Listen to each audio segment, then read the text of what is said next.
नमस्कार साथियों, जय आरसीएम। आज काम की बात लीडर्स के साथ के अगले सेशन में स्वागत करता हूं टाइगर टीम के कोच, रोल मॉडल, मेंटोर और एक ऐसे व्यक्ति जो नेवी से एज ए ऑफिसर रिटायर हैं और आज हजारों लोगों के रोल मॉडल मसीहा बने हुए हैं, जिन्होंने बहुत सारे लोगों के घर में इनकम पहुंचाई है। 300 से ज्यादा रॉयल्टी अचीवर, 25 से ज्यादा एमराल्ड अचीवर और हजारों हजारों स्टेशन पे काम कर कर बहुत सारे लोगों के घर में इनकम पहुंचाने का माध्यम बने हैं। जी हाँ, मैं बात कर रहा हूं एक ऐसे व्यक्ति की जो उम्र से तो 62 साल के हैं, पर उनके इरादे, उनके काम करने का तरीका, उनका एजुकेशन सिस्टम 26 साल का है। तो एक बार आप हम सभी के साथ स्वागत करिए। जी रामकृष्ण गुरुदेव, मैं आपका बहुत स्वागत करता हूं इस शो में। थैंक यू जगदीश जी, मुझे बहुत अच्छा लग रहा है आज काम की बात इस टाइगर टीम के एजुकेशनल चैनल पे आके। और सबसे पहले तो मैं आपको बधाई देना चाहता हूं कि आपने एक इनिशिएटिव लिया कि अब टेक्नोलॉजी चेंज हो रही है, चीजें बदल रही हैं, तो हमें एजुकेशन का सिस्टम भी थोड़ा बदलना है। तो मुझे आज बेहद खुशी है और मैं बधाई देता हूं आपको इस नए इनिशिएटिव के लिए। Thank you so much sir, thank you so much. ये जो कोरोना चल रहा है सर, इसमें बहुत सारी चीजें हुई हैं। बहुत दिन से मन था कि कब आप हमारे इस चैनल पे आएंगे और हजारों लोग आपके व्यूज सुन पाएंगे। और टेक्नोलॉजी के माध्यम से सर हम मिल पा रहे हैं। आप गुड़गांव में हैं, मैं पलवल में हूँ। तो बातचीत करते हैं सर। शुरू काम की बात, क्योंकि आपकी एक एक बात को पूरा इंडिया सुनेगा सर, पूरा इंडिया देखेगा और सीखेगा। तो सर पहला सवाल आपसे, कोरोना लॉकडाउन में सर सबने कुछ ना कुछ सीखा है, तो गुरुदेव आपने क्या सीखा है सर नया? जगदीश जी, बहुत अच्छा सवाल आपने किया है। आज के समय में ये बहुत ही हॉट क्वेश्चन है। हर आदमी यही पूछ रहा है कि भाई इतना जो लॉकडाउन के 75 दिन में आपने क्या सीखा है।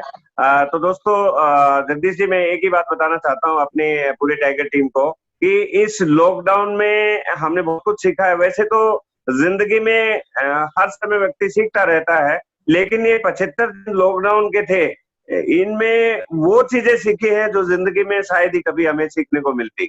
सबसे पहली बात मैंने इस लॉकडाउन में सीखी है, मेरे 62 ईयर एज है। मैंने अपनी लाइफ में बहुत सारी जिंदगी में काम किए, लेकिन जो मुझे तजुर्बा 75 डेज में मिला वो एक लाजवाब था। सबसे बड़ी बात जो मैंने सीखी है, everything in this world is uncertain. कुछ भी चीज यहाँ पे पक्की नहीं है। बुजुर्ग लोग ये कहते थे कि कल का भी भरोसा नहीं है, वो वास्तव में सही है। बस मैं यही कहना चाहता हूँ इस पे कि यहाँ पे इस दुनिया में कुछ भी सर्टेन नहीं है। जो चीज आज हमारे प्रेजेंट में अपने हाथ में है, हम बस उसको ठीक करता चले और खुश रहें। सबसे पहली बात मैंने ये सीखी है कि कुछ भी सर्टेन नहीं है जी। दूसरी बात जगदीश जी मैंने यहाँ पे सीखी है कि हमने बहुत बार पढ़ा था हेल्थ इज वेल्थ, लेकिन आज इस कोरोना पीरियड में 75 डेज में मैंने इस बात को बहुत करीब से महसूस किया है कि यदि आपकी हेल्थ ठीक है तो आपके पास सब कुछ है। क्योंकि हमने वीडियोस में, हमने टीवी में यूएस से और इटली की भी लोगों की हालत देखी कि लोगों के पास पैसे भरे पड़े थे, तिजोरियों में रह गए, सड़कों पे बिखरे हुए थे, लेकिन उनको वो इस दुनिया में कुछ नहीं एंजॉय कर पाए ड्यू टू बैड हेल्थ। तो हेल्थ को टॉप मोस्ट प्रायोरिटी देनी चाहिए। दूसरी बात मैंने ये इस पीरियड में सीखी। और तीसरी बात मैंने सबसे इम्पोर्टेंट जो इस पीरियड में सीखी, वो जगदीश जी मैंने यहाँ पे सीखा कि एक व्यक्ति अपने जिंदगी में जो भी कमाई करे उसको अपने अनसर्टेन पीरियड के लिए थोड़ा सा फाइनेंशियल सिक्योरिटी जरूर रखनी चाहिए जी। मैंने ऐसा देखा कि चारों तरफ सोसाइटी में लॉकडाउन के बाद 2 महीने में ही लोगों की हालत खराब हो गई। मेरा ये मानना है कि हर व्यक्ति कम से कम अपनी सेविंग इतनी रखे कि ऐसी परिस्थिति लाइफ में आए तो 6 महीने से 1 साल तक वो सरवाइव कर सके। मैंने ये तीसरी बात सीखी कि उसके पास फाइनेंशियल सिक्योरिटी होनी चाहिए और सेकंड इनकम सोर्स जरूर होना चाहिए। ये 3 मुख्य बातें मैंने लॉकडाउन के पीरियड में सीखी जगदीश जी। बहुत बहुत शानदार सर, बहुत अच्छे सबक हैं सर आपके पूरे अनुभव के। बहुत अच्छा एक्सपीरियंस है सर। तो सर आपको एजुकेशन गुरु माना जाता है, तो इस लॉकडाउन में सर लगभग आपने कितनी किताबें पढ़ ली सर? वैसे तो मेरी हॉबी रही है बुक्स पढ़ने की, और नेटवर्क मार्केटिंग में जो 15 साल रहे, मैंने बहुत सारी पुस्तकों का कलेक्शन है मेरे पास, करीब 350 बुक्स पहले थी, लेकिन ड्यूरिंग लॉकडाउन मैंने 30 बुक्स को रिवाइज किया है और 3 नई पुस्तकें मैंने पढ़ने का मौका मिला। बहुत शानदार सर, बहुत शानदार। इसलिए शायद आप हजारों लोगों के रोल मॉडल हैं, हजारों लोगों के डीपी आपके नाम पे रहते हैं, लाखों लोग आपके जैसी पिन चाहते हैं, रुतबा चाहते हैं। अगला मेरा सवाल है सर, टाइगर टीम बहुत तेजी से काम कर रही है, पर एक लीडर, हर आदमी हर लेवल पे ये जानना चाहता है अब मैं क्या करूं, एक रॉयल्टी अचीवर के रूप में एक लीडर को अब क्या काम करने चाहिए? बहुत अच्छा सवाल है ये भी जगदीश जी, क्योंकि जब एक व्यक्ति को 2 महीना अपने घर में बंद कर दिया जाए तो उसको शंका हो जाती है, वो भूल भी जाता है कि मुझे अब कैसे काम करना चाहिए, और बीइंग ए रॉयल्टी अचीवर उसे अब क्या काम करना चाहिए, क्योंकि रॉयल्टी अचीवर वो व्यक्ति होता है जिसकी टीम में 100-200 लोग एक्टिव रहते हैं। इसलिए एज ए रॉयल्टी अचीवर इस समय सबसे पहला काम उसे अपनी टीम में माहौल तैयार करना चाहिए। उसको एक टीम को मैसेज देना चाहिए कि अब लॉकडाउन और हो रहा है, मेंटली अपना माहौल तैयार करना चाहिए, उसे अपना लेग स्ट्रक्चर ड्रॉ करके और अपनी टीम को एक मैसेज देना चाहिए कि हम अब जून के महीने में अपने बिजनेस को रिस्टोर करेंगे। उसे इस समय जो सबसे महत्वपूर्ण काम करना चाहिए वो ये होना चाहिए कि जैसे ही जून में हम बाहर निकलेंगे 8 तारीख से, जैसे कि गवर्नमेंट ने बोल ही दिया कि बिल्कुल सब कुछ खुल जाएगा, सबसे पहले वो टीम से डायमंड क्लब कंप्लीट कराए, क्योंकि ये हमारी टाइगर टीम की पहचान है कि हम डायमंड क्लब करते हैं, टीम के अपने बिजनेस को पक्का करते हैं। दूसरा काम हमें करना चाहिए कि हम ड्यूरिंग दिस पीरियड लॉकडाउन में 70-75 दिन में हमने एक अच्छी सी लंबी सी एक लिस्ट बनाई है, उसमें फास्ट प्रोस्पेक्टिंग करनी चाहिए, होम मीटिंग्स करनी चाहिए और जल्दी से जल्दी अपने टीम के अंदर ज्यादा एंट्री करानी चाहिए।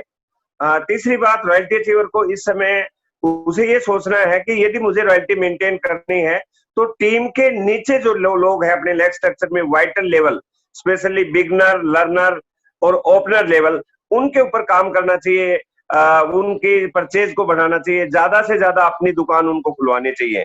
इस समय रॉयल्टी अचीवर को इन 3 चीजों पे विशेष काम करना चाहिए। बहुत बढ़िया सर, बहुत सारे रॉयल्टी अचीवर्स इस वीडियो को देखेंगे और आगे अपनी प्लानिंग करेंगे सर।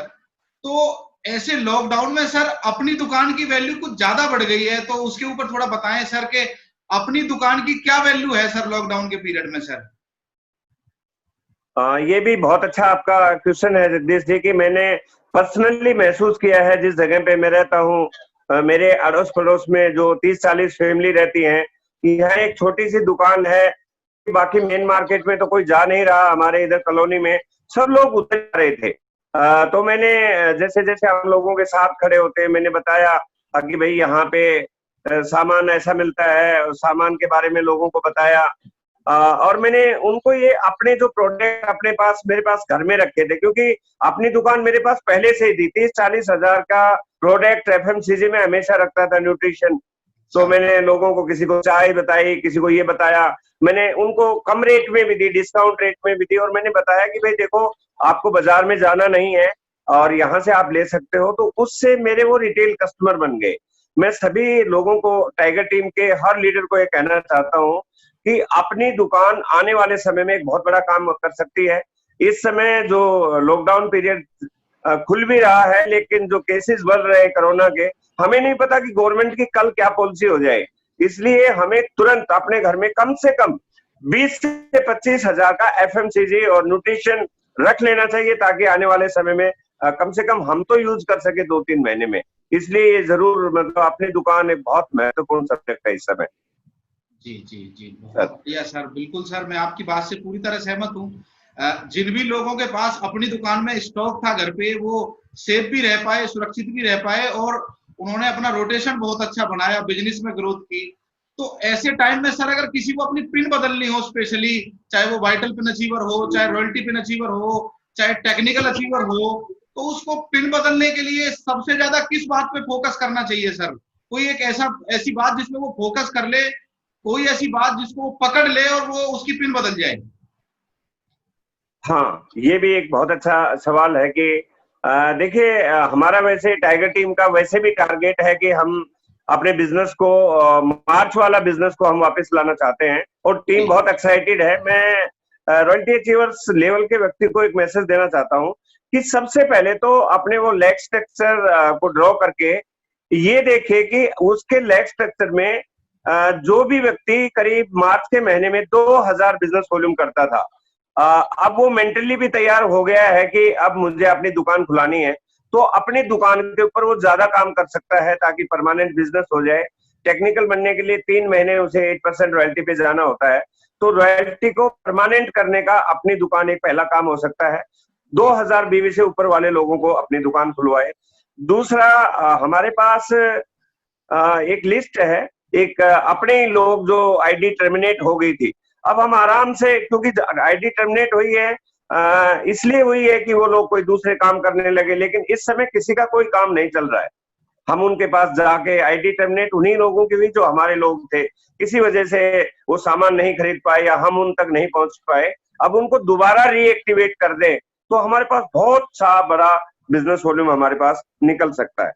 और तीसरी बात, इस समय हमें टॉप मोस्ट प्रायोरिटी, यदि रॉयल्टी अचीवर अपनी पिन चेंज करना चाहता है तो टॉप मोस्ट प्रायोरिटी आरसीएम को देनी चाहिए। अभी उस समय अपने सब काम पीछे हटा देने चाहिए और उसे इस पे काम करना चाहिए। और चौथा काम, ज्वाइनिंग नए भी हो, रिटेलिंग के ऊपर पूरा फोकस करना चाहिए। जी, बहुत बढ़िया सर, थैंक यू। बहुत अच्छी बात बताई सर आपने। इन पॉइंट्स को अगर हम फॉलो करेंगे तो पिन बदल सकती है। तो सर, हर साल सितंबर में एनिवर्सरी आती है और अब नजदीक है, तो अगर कोई सितंबर में बड़ी उपलब्धि लेना चाहता हो एक नेशनल लेवल पे, तो वो कौन सा महीना होगा कि अभी उसे कब से तैयारी शुरू करनी पड़ेगी सर? बिल्कुल सर, ये एक बहुत ही टाइगर टीम के लिए एक चेतावनी वाला क्वेश्चन है कि यही महीना है, जून के महीने से यदि हमें बड़ी शुरुआत करनी है, यदि हमें टेक्निकल लेवल पे जाना है, यदि एमराल्ड की पिन लेनी है, यदि कोई भी ड्रीम पिन लेनी है, तो हमें जून के महीने से हर हालत में स्टार्ट करना है। और मैं यहाँ पे एक मैसेज और देना चाहता हूँ जगदीश जी, अपनी कंपनी की तैयारी इतनी जबरदस्त है ये कि जून के महीने में यदि हमने अच्छा काम कर लिया तो जुलाई और अगस्त धमाकेदार काम होगा और क्वालिफाई होगा वो टेक्निकल में, और सितंबर के महीने में हम नेचुरली बड़ा काम कर पाएंगे। जी जी जी, तो इसका मतलब सर, जून का जुनून दिखाना पड़ेगा टाइगर टीम को, तभी बात बनेगी। बिल्कुल बिल्कुल, जून का जुनून दिखाना है। Okay okay sir. और एक अगला सवाल, और जब मैं आरसीएम में जुड़ा और बहुत सालों से सर मैं देख रहा हूं, एक मन में हमेशा सवाल रहता है आपसे पूछने का, स्पेशली कि आप नेवी से रिटायर हैं एज ए ऑफिसर, वहां से भी पेंशन लेते हैं सर, और जब वहां से रिटायर हुए मारुति में बहुत अच्छे लेवल पे थे सर, उसके बाद आपका ऐसा कौन सी ऐसी वजह रही आरसीएम को करने की कि आपने अपने लड़के जो अकाउंटेंट थे आशीष कुमार जी, जो आज बहुत बड़े अचीवर हैं, उनको भी आरसीएम में लगा दिया और एक ही कंपनी में आज तक टिके हुए हैं सर? तो उसके पीछे क्या ऐसी वजह रही, क्या आपको दिखाई दिया सर? तो थोड़ा उस पर रोशनी डालें जिससे हमें भी जानकारी मिल पाए सर। बहुत बढ़िया, बहुत अच्छा क्वेश्चन है। बहुत सारे लोगों के भी सवाल होते हैं कि डायरेक्ट सेलिंग में, नेटवर्क मार्केटिंग में वो लोग आते हैं जिनको बहुत ज्यादा काम की जरूरत होती है, पैसे की जरूरत होती है। ऐसा नहीं है। मैं इंडियन नेवी में था, वहां पे वॉलंटरी रिटायरमेंट सिर्फ इसलिए लिया कि मुझे वहां पे न तो इतना पैसा मिलता था, न इतना समय मिलता था, और मैंने अपनी अच्छी क्वालिफिकेशन कर ली थी एमबीए तक की, तो मैंने सोचा कि मैं अपनी मेहनत से ज्यादा काम कर सकता हूँ, इसलिए मैं बाहर आया। यहाँ पे आके बड़ी एमएनसीज में मुझे जॉब भी मिली, वहां का पैसा अच्छा मिलने लगा, लेकिन यहाँ पे समय नहीं मिल पा रहा था मुझे और बहुत सारा टेंशन रहता था। और एक दिन मुझे अचानक मेरे दोस्त ने नेटवर्क मार्केटिंग के बारे में बताया। मैंने शब्द ही पहली बार सुना था आरसीएम, लेकिन एक मीटिंग में जाने के बाद मुझे पता चला ये वो प्लेटफॉर्म है, यदि यहाँ पे पार्ट टाइम हमने 3 साल अपने काम के साथ भी काम कर लिया तो हमें एक टेंशन फ्री लाइफ मिलेगी।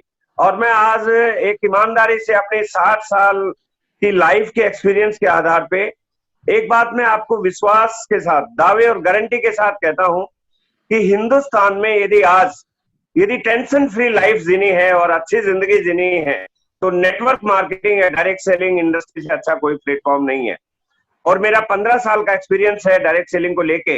यदि डायरेक्ट सेलिंग में किसी कंपनी, एक कंपनी का चुनाव करना है तो आरसीएम से अच्छी कोई कंपनी नहीं है, क्योंकि मैंने 15 साल में बहुत सारी 500 से ज्यादा कंपनियों को यहाँ पे आते और जाते हुए देखा है। मैं बहुत सारे स्टडी करता हूँ, मैं एजुकेटेड हूँ, दूसरी कंपनियों के प्रोडक्ट हर प्लान से भी कंपैरिजन करता हूँ, लेकिन आरसीएम के वो आजू बाजू भी नहीं है।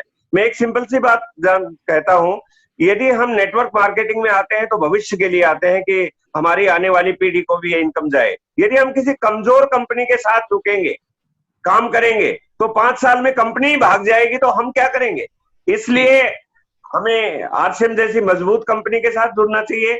आरसीएम ही एक ऐसी कंपनी है जो कभी बंद नहीं हुई, गवर्नमेंट ने बंद की और गवर्नमेंट ने ही चालू की, बाकी आज तक दुनिया में कोई नेटवर्क मार्केटिंग कंपनी नहीं शुरू हुई। तो आरसीएम इज द बेस्ट और आने वाले समय का ये बहुत अच्छा बिजनेस है। इसमें हर यूथ को, हर युवा को इस काम को करना चाहिए। बिल्कुल सर, आपका विजन तो दिखाई देता है सर आपके एक्शन से, क्योंकि लोग डरते हैं नेटवर्क मार्केटिंग या इस तरह के काम से। तो सर आपको ऐसा क्या दिखाई दिया कि आपने अपनी नेक्स्ट जनरेशन आशीष कुमार जी को भी आरसीएम में ज्वाइन करवा दिया सर, और आज वो बहुत बड़े अचीवर है सर। सर देखो, बहुत सारे लोग जो बातें करते हैं वो फैक्ट्स के ऊपर नहीं करते। मैंने नेटवर्क मार्केटिंग के फैक्ट्स इकट्ठे किए। जब मैं इस काम को कर रहा था और मुझे 3 साल के बाद एक टेक्निकल लेवल हासिल हुआ, तब मैंने बहुत सारे जो नेटवर्कर जो काम कर रहे थे 10 साल, 20 साल, 30 साल से दूसरी कंपनियों में, मुझे पता चला कि आने वाले समय का यही एक धंधा है।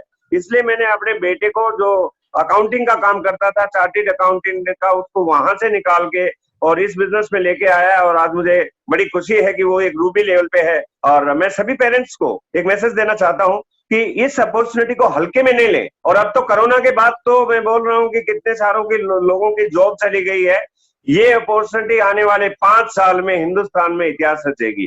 तो मेरा तो पहले से विजन था सर, मैंने फैक्ट्स को स्टडी करके अपने बच्चे को इस बिजनेस में लेके आया। जी सर, बहुत अच्छा सर। शायद ही ऐसा अनूठा एक रिकॉर्ड है आपके नाम के।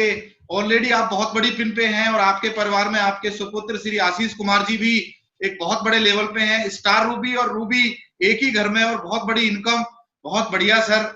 और हम प्रोग्राम के अंत में आ चुके हैं सर, तो हम एक फाइनल मैसेज लेना चाहते हैं पूरी टाइगर टीम के लिए। एक ऐसा शानदार मैसेज, एक ऐसा सपना सर जो आप देखते हैं टाइगर टीम को लेकर सर। देखो, जब हमने इस टीम का ब्रांड नेम रखा टाइगर टीम, उस समय मेरा ये सपना रहा है कि हिंदुस्तान में हर आदमी आरसीएम कर रहा होगा, लेकिन मैं अपनी टीम की अलग पहचान करना चाहता हूँ। यहाँ पे आने के बाद व्यक्ति ऐसा महसूस नहीं करे कि मैं हारा हुआ हूँ। हम हमेशा से, हमारी टीम के जो लीडर्स हैं उनको मैंने एक ही बात बताई है कि हमें जीतना है। और इस समय जब परिस्थितियां कुछ भी रही हो, लेकिन अब दोबारा से काम चालू हो गया है, मैं टाइगर टीम को एक मैसेज देना चाहता हूं कि पूरी एनर्जी के साथ फील्ड में उतर जाएं। देखिए, हमने बहुत सारे यूट्यूब देखे हैं, वीडियोस देखे हैं, हमने बहुत सारे एजुकेशन ली है, वो अपनी है, दैट इज प्रिपरेशन। अब हमें एक्शन करने का काम है और हमें 3 एक्शन बड़ी ईमानदारी से करने चाहिए। पहला एक्शन, तुरंत हमें अपना डायमंड क्लब करना चाहिए और अपनी टीम के मैक्सिमम लोगों का डायमंड क्लब कराना चाहिए। इसके लिए हम अपनी दुकान का एक कंसेप्ट को कर सकते हैं। दूसरा, हमें ज्यादा से ज्यादा लोगों की ज्वाइनिंग करानी है, क्योंकि हमारे पास नई प्रोस्पेक्ट लिस्ट अभी है और हमें, जब हम प्रोस्पेक्टिंग करेंगे तो नेचुरली हमारी रिटेलिंग भी बढ़ेगी। और मैं तो बस एक ही टारगेट है कि मार्च के महीने का बिजनेस जून में टाइगर टीम रिपीट करेगी और सितंबर में बड़ा इतिहास रचेगी। यही टाइगर टीम के लिए मेरा मैसेज है। बहुत बढ़िया sir, thank you so much sir, आपने इतना अपना कीमती समय दिया। और हम आगे भी आपके अनुभव से, क्योंकि 15 साल का अनुभव एक ही कंपनी में होना, लगातार ग्रोथ करना, और टाइगर टीम की आपकी वजह से एक खासियत रही है, क्योंकि आपको सारा श्रेय जाएगा, क्योंकि जिस भी स्टेशन पर आप कदम रखते हैं, जहां भी आप एक बार निगाह घुमा देते हैं सर, वही लीडर बन जाता है, वही टेक्निकल बन जाता है। तो हम आपके अनुभव से इस कोरोना काल में सर समय समय पर सीखते रहेंगे। और आपने इतना जो कीमती समय दिया सर, उसके लिए थैंक यू सो मच। और इस प्लेटफॉर्म पे सर हम आपकी बार बार हेल्प लेते रहेंगे sir. Thank you sir. Okay, thank you very much. सभी टाइगर टीम को मैं बोलता हूँ जय आरसीएम, और हमें करके दिखाना है। Thanks sir. Thank you sir, हमें करके दिखाना है। जय आरसीएम।